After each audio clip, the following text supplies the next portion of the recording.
Christiane Servant, qu'est-ce qui a conduit la commission d'art sacré du diocèse de Lyon d'éditer ce livre sur des prêtres et artistes?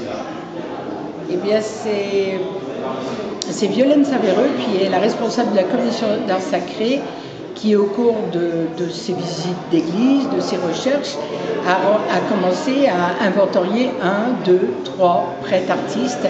Et donc ça lui a donné l'idée de développer ce sujet. Et elle m'a confié le soin de rechercher, de faire des recherches dans ce domaine.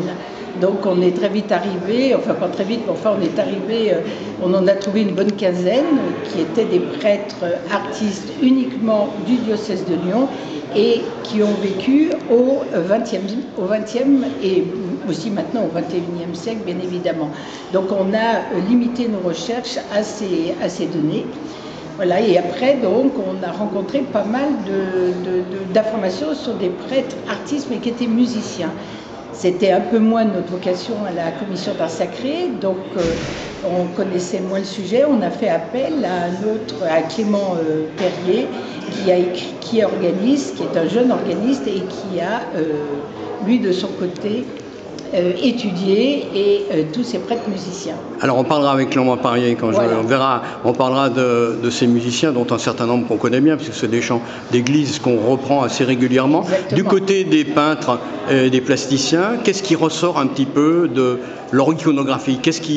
Leur représentation, c'est quoi, majeur? Alors déjà, il y a une grande variété au niveau non seulement du style, mais aussi de leur art. C'est-à-dire qu'on a des prêtres qui sont vraiment des artistes qui ont suivi une formation artistique, comme le père Ribes, qui a appris avec Couty, ou bien comme le prêtre dominicain Marie-Alain Couturier, qui lui a étudié avec Maurice Denis à Paris et qui a fait les Beaux-Arts, ou bien le père Darod, qui également a fait les Beaux-Arts à Lyon.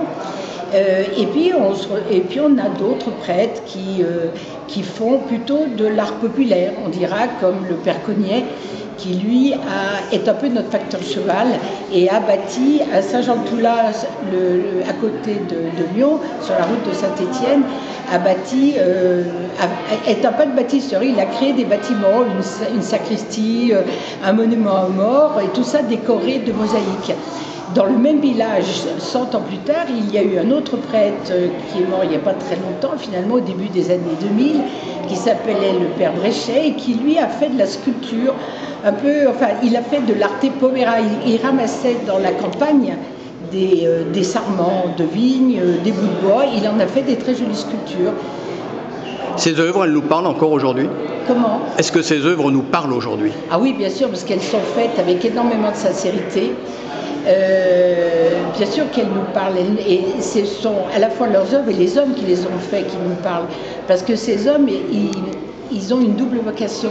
Ils sont à la fois prêtres, donc ils ont été appelés pour être prêtres, et en même temps, ils ont une vocation d'artiste. Hein, et même si c'est le côté de leur sacerdoce qui va prendre le dessus, ils ne vont pas chercher à faire commerce de leur art, bien évidemment, mais ils ne peuvent pas s'empêcher de créer et de faire passer leurs idées à travers leur art.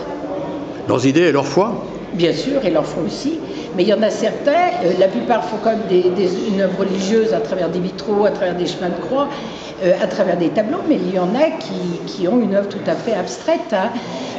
Donc on peut parler par exemple du père Fontini qui peint son sujet, le sujet il est abstrait. On peut penser aussi au père Félix qui était le curé de Vourles.